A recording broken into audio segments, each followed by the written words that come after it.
Assalamualaikum warahmatullahi wabarakatuh.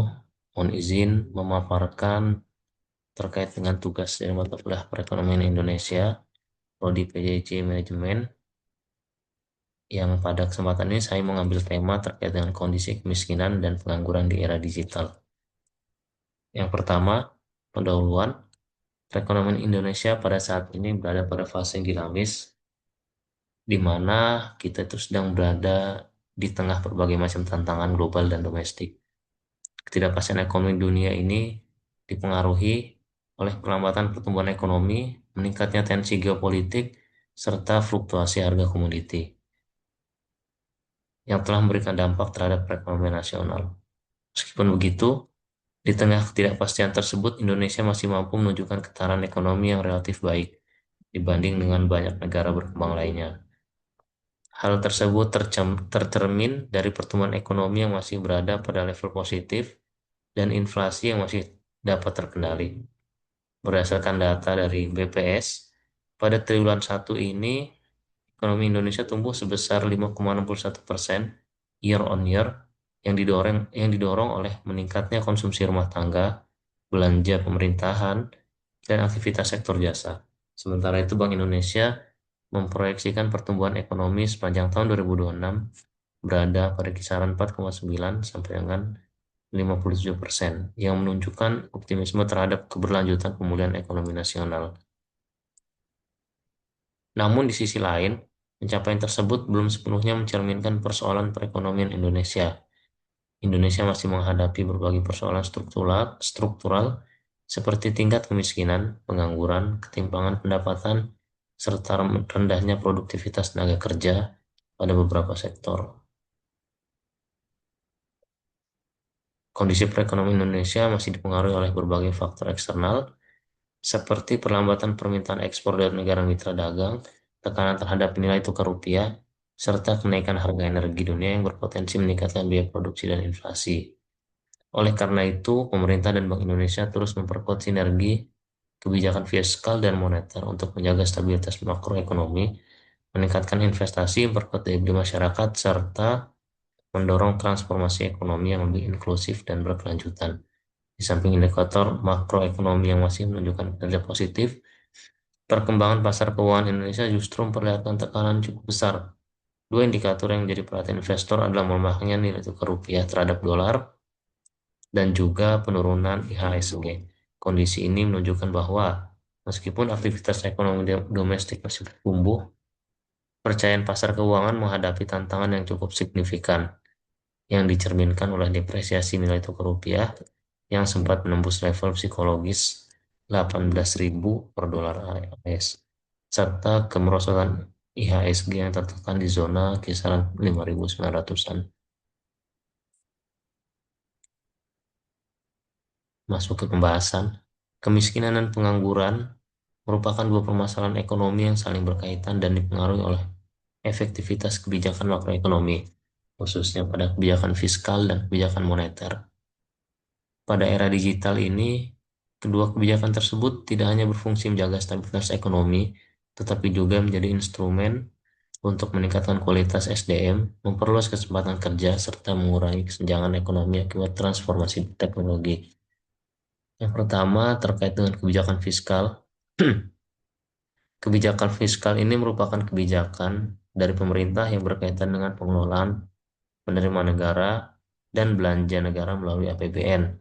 Pemerintah menerapkan kebijakan fiskal yang berorientasi pada pertumbuhan ekonomi sekaligus meningkatkan kesejahteraan masyarakat melalui peningkatan belanja sosial, pembangunan infrastruktur, penguatan pendidikan, insentif perpajakan bagi dunia usaha, serta dukungan terhadap UMKM dan ekonomi digital. Namun belakangan ini, pemerintah melakukan berbagai upaya efisiensi dari sisi fiskal untuk mengupayakan percepatan program prioritas pemerintah yaitu MBG dan juga KDMP. Efisiensi anggaran yang dilakukan ini melalui pengurangan belanja kementerian atau lembaga, perjalanan dinas, pengadaan barang dan jasa, maupun penundaan beberapa proyek pemerintah yang dapat mengurangi aktivitas ekonomi dalam jangka pendek. Berkurangnya belanja pemerintah menyebabkan permintaan terhadap barang dan jasa menurun, sehingga perusahaan yang selama ini bergantung pada belanja pemerintah mengalami penurunan pendapatan.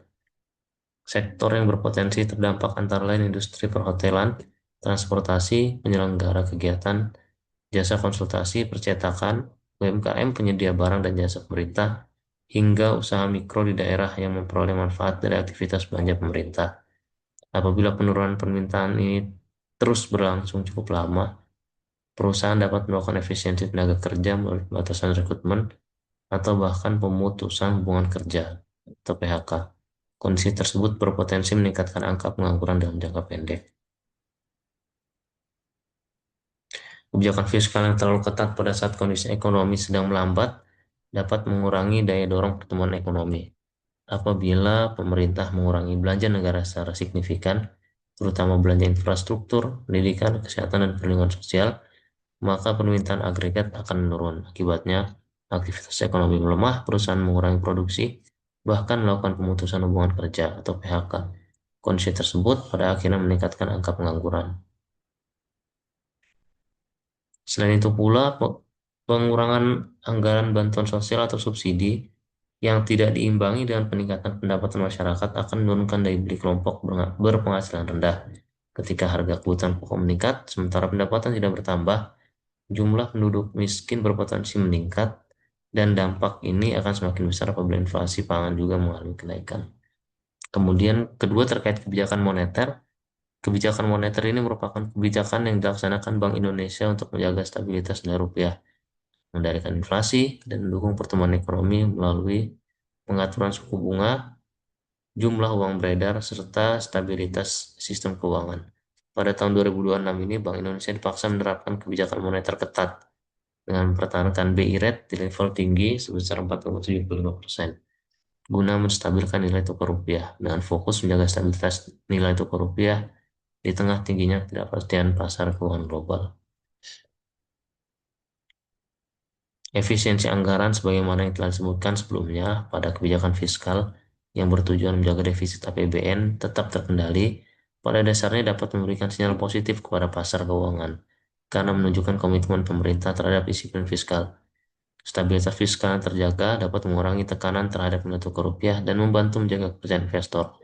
Namun, apabila pengalihan anggaran ke program MBG dan KDMP justru meningkatkan konsumsi masyarakat secara signifikan tanpa diikuti peningkatan kapasitas produk, tekanan inflasi dapat meningkat, terutama pada komoditas pangan.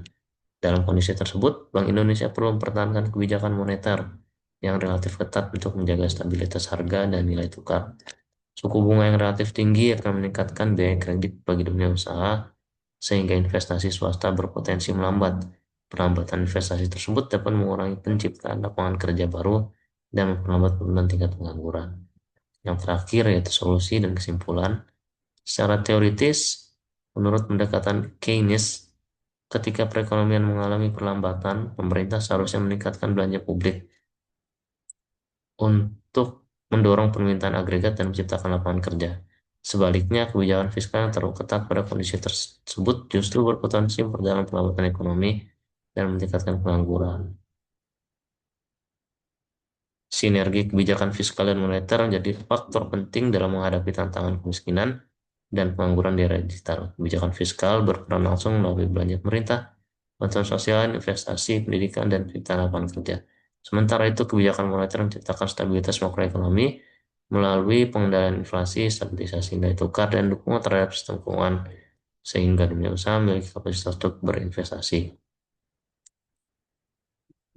Meskipun indikator sosial menunjukkan perbaikan, tingkat kemiskinan turun menjadi sekitar 8,25% dan tingkat pengangguran terbuka berada di kisaran 4,7%, transformasi digital masih menghadirkan tantangan berupa kesenjangan keterampilan, otomatisasi pekerjaan, dan ketimpangan akses teknologi. Oleh karena itu, kebijakan makroekonomi tidak cukup hanya berorientasi pada pertumbuhan ekonomi, tetapi juga harus diarahkan pada peningkatan kualitas sumber daya manusia, pemetaan akses digital, serta penguatan kapasitas UMKM agar mampu beradaptasi dengan ekonomi digital. Dengan demikian, keberhasilan penurunan kemiskinan dan pengangguran di era digital sangat bergantung pada sinergi antara kebijakan fiskal dan moneter yang didukung oleh pembangunan sumber daya manusia, transformasi digital inklusif, serta peningkatan produktivitas tenaga kerja.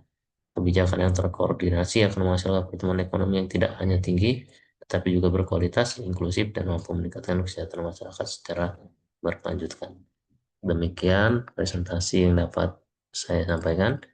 Kurang dan lebihnya saya mohon maaf. Wabillahi taufiq wal hidayah. Wassalamualaikum warahmatullahi wabarakatuh.